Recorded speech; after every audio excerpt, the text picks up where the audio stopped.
What's the crack, everyone? It's Ollie from B2B Sports here. This is obviously not the video that I want to be recording today, but here it is. Anyway, as you can probably tell by my face, I'm absolutely exhausted today.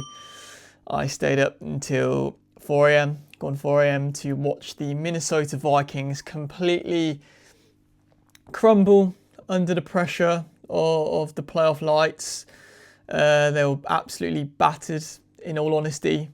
9-27 by the LA Rams yesterday. Just nothing, absolutely nothing was going their way at all. Sam Darnold, just when you thought it couldn't get any worse from last week, it does, unfortunately. 9 sacks in total for the Minnesota Vikings offense. Just not acceptable in the slightest. Just holding on to the ball for way too long. He looked jittery. He looked scared. He looked intimidated in the pocket. It shows the true character of the quarterback in these kind of moments. And unfortunately, unfortunately, I think we found out who Sam Darnold is. I mean, the tone was set from the get-go. LA Rams had the ball first. I think it was like a 27-yard pass to Puka Nacua, wide open. And that sort of set the tone. And then on the Minnesota Vikings offense side of the ball, they go for a run play first and get brought back -2 yards, a run by Aaron Jones. That was the tone, that was the theme of the game. Obviously, the Rams scored the touchdowns early on. The Vikings went, was it 3 and out? And we were always playing from the back foot from that point onwards. In all fairness to the defense, apart from that opening drive, I thought they played pretty well. Obviously, there was a scoop and score by LA later on in the game. So yeah, if you take those two sort of, the bad start and the scoop and score away, I think for the majority the defense played pretty well. In all, it was mainly the offense, wasn't it? It was mainly the offense that was the problem. Couldn't get the ball moving at all. Sam Darnold was under constant pressure, and I'm not putting this loss solely on Sam Darnold. The offensive line didn't do him any favours at all. There was barely any protection there. He didn't really get many favours from Kevin O'Connell in particular either, especially in the second half. It was so slow. We're under the cosh. We're down by 2 scores or more, and everything was just so slow. The build up, every run that we were making was 30 seconds, to 2 minutes off the clock. Everything was just so slow. There was no urgency, and that comes from the coaching staff, and by no means am I saying that the Vikings shouldn't continue with Kevin O'Connell. I think Kevin O'Connell is the guy for the Minnesota Vikings. But we need a little bit of a switch up. It was very standard, orthodox. It followed the same pattern as the first time we played them. Everything was too predictable. Sam Darnold dropping back in the pocket, going through all of his reads like 2 times over. You don't have that much time. The LA Rams have a good defense, especially their interior as well, their pass rush. Everything was just waiting for the perfect play to develop. Where's the short stuff? Hockenson had, in terms of receiving options for the Vikings, he probably had the best day in numbers. 64 yards off 5 receptions and a TD in the end. Darnold again had Naylor open for a number of touchdown opportunities. The ball was wayward behind him. It wasn't good in terms of accuracy for Darnold. And once we were down by double-digit scores, you never really felt confident every time Sam Darnold had the ball. He didn't instill you with anything, any sort of belief that he was going to drive down the field and sort of command this game. It's followed exactly the same pattern as the Detroit Lions game, which is an absolute huge shame. It's a huge shame because Darnold, for the large majority of the season, has played outstanding football. You know, after the Packers win, arguably his best game of the season, there was talks to him being in the top 5 quarterbacks of the league. He was playing great football, and he had a great run of 7-8 games, a great stretch from the middle to latter part of the season. But something changed, something fell apart there, and I don't quite know what it was. Was it the pressure? But also there was pressure on the Green Bay Packers game as well. And he put on a show there. Mentally, he just didn't seem right. And he was just simply holding on to the ball for way, way too long. It was almost like he was scared to throw an interception or to throw it up there in double coverage to Jefferson. And just over 2 weeks ago now, we'd reached 14 wins. We set up a showdown with Detroit for the 1 seed. And in 2 games, it's completely fell apart. And that's what's the most frustrating. There's a part of you that kind of wishes, let's just have the projected wins that they sort of all expected from us. We'll have a transitional year and get ready to go again next year. But it really is the hope that just really damages you, doesn't it? It's the hope that gets you. It's been a great season. It's been a phenomenal season. But as we know as Vikings fans, the goalposts have moved from the beginning of the season. And as more dramatic wins, as more, as Sam Darnold goes on more, fourth quarter drives and stamps his authority on his offense, the goalposts move, the hope builds, the expectations build, and then it all comes crumbling down when you have a game like this. In my opinion, this is the nail in the coffin for Sam Darnold in Minnesota, unfortunately, because I wanted it to work so bad. I really, really did. But the team have no choice now. JJ McCarthy is the guy. There's no question. I think the damage may be done in terms of franchise tagging Sam Darnold and potentially getting a trade out of that.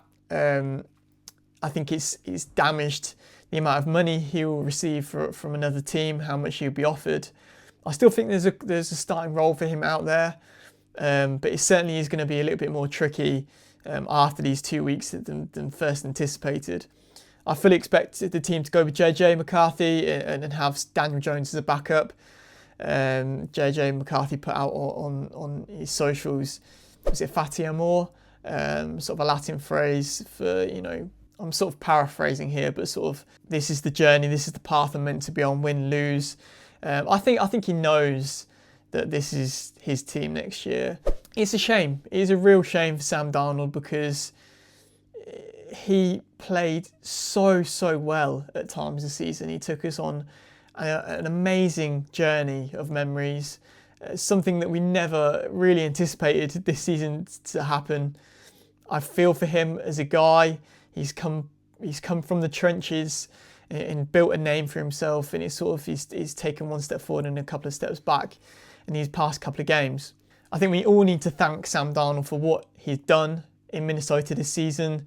Again, no one sort of expected this from us, but yeah, for me, it's a goodbye, thank you, and farewell. Alongside the 9 sacks, alongside the poor start, alongside the poor decision making and sort of hurry up play in the game, I do kind of think there was an element of destiny in this game. The LA Rams, of the tragedy that's happening in LA right now with the wildfires. Although it wasn't in LA, the game was in Phoenix, Arizona. It felt like this was a game of destiny for the Rams. It felt like they were playing for something bigger than football. The crowd was a slight more majority for the Vikings, which was incredibly advantageous considering that the game was on a neutral site and it was meant to be a home field advantage for LA.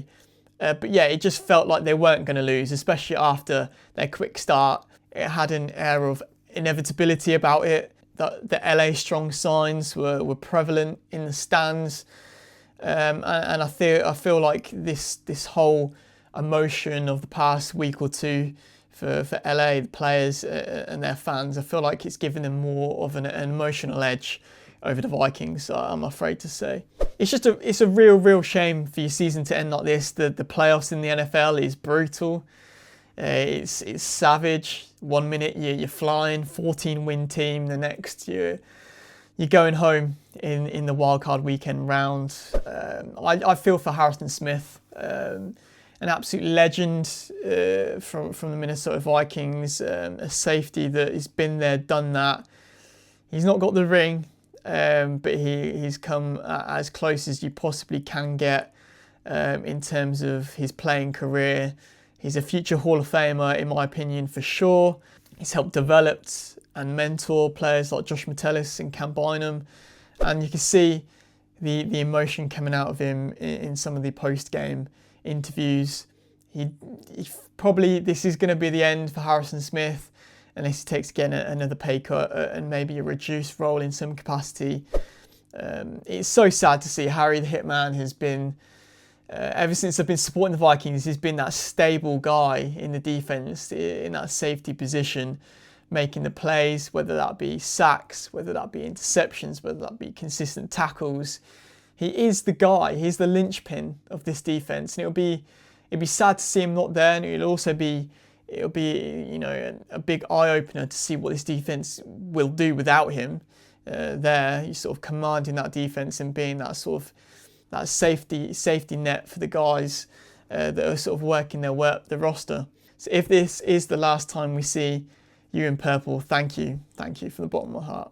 I'll quickly touch on the scoop and score opportunity that the Vikings had early on in the game. In my opinion, that should have stood. At least it should have been an intentional grounding call. Just a extremely poor decision by the refs. Again, you can't be having poor decisions in big games like this, especially in the playoffs. It's not acceptable. So you encouraging quarterbacks every time that they're about to get hit to sort of quickly shovel the ball forward and just expect that to be fine and to be called incomplete. Yeah, I'm not having that at all. It should have been a clear score for Blake Cashman. Who knows what could happen in that game? If the Vikings would have continued to play the way they did, they would have got beat regardless. But it should have been a score, in my opinion. And in hindsight, on reflection, it did have to be the defense that stepped up and sort of gave the Vikings offense the boost, the kick up the backside that they needed. But we'll never know. It just hurts. It stings. You know, when your team gets knocked out of the playoffs, especially in the NFL world, it's one of the worst feelings, I can't lie. It's horrible. I think it's the long wait before the season starts again. It's the fact that you have to sit back and now watch the rest of the playoffs unfold in front of your eyes, knowing that the Vikings should be there with their win record this season. It's a tough watch, but it is what it is. It will take a few days to digest, and we'll move onwards and upwards. We'll get over it. And most importantly, we'll start looking forward to the future with JJ McCarthy. I'm super excited for that. Again, it might be a year of transition. It might be a year of building this team up. But it's nice to know we have stability for the years to come. We've got a relatively young side. If you look at the offense, JJ, Addison, Hockenson, Naylor, right guard, defense, Turner, Metellus, Jonathan Grenard, Ivan Pace Jr., AVG, they're relatively young. It's an exciting time still to be a Vikings fan. We've got the core, we've got the backbone built. We just need to add a few pieces now. In particular, I would definitely look to build on that offensive line. It was getting dominated for the past 2 weeks. Bradbury, Reisner, Brandel, it's going to be a tough off-season for those guys. Cornerback room, could you get someone else in there? Stephon Gilmore, I doubt him being in purple next year. Could you add a running back in the draft as well? I think we've lacked a little bit of power and consistency in the running backs this year. We've had the odd burst from Aaron Jones and Cam Akers, but consistently it's not been enough to keep opposition defenses honest. It's probably why you've seen the amount of pressure that you have done on Sam Darnold as well. And finally, the defensive interior line as well probably needs a little bit of revamping. Someone that's dominant, someone that can get to the quarterback, who's physical, who can stop the run as well. Obviously, we've got Redmond that's come through the ranks this season, but we need to add to that. But Vikes fans, let us know your thoughts down below. What areas of the team would you improve for next season? But yeah, guys, it's a rough one, to be honest. It's a rough Tuesday all round. We should never have lost in the way we did last night. It should be competitive at least. It's frustrating. The only 4 losses that we've had this season have come from the same 2 sides as well. It's even more infuriating. But we'll get through it. We'll get through it, guys. Honestly, we'll get through it. We'll look back on this season as being a wild roller coaster, a lot of fun. But now the real fun begins with JJ McCarthy. The JJ McCarthy era is going to be wild, that's for sure. This isn't it for NFL content on this channel as well. We'll be covering elements of the playoffs, looking towards the off-season, drafts, etc., etc. So please stay tuned to the B2B Sports podcast channel. The Minnesota Vikings fans, I'm forever grateful for the support, the likes, the subscriptions that I've received throughout this regular season and playoff season. It's been a blast, and as always, we'll keep rolling and keep going. Thanks very much for watching. SKOL Vikes, and peace out.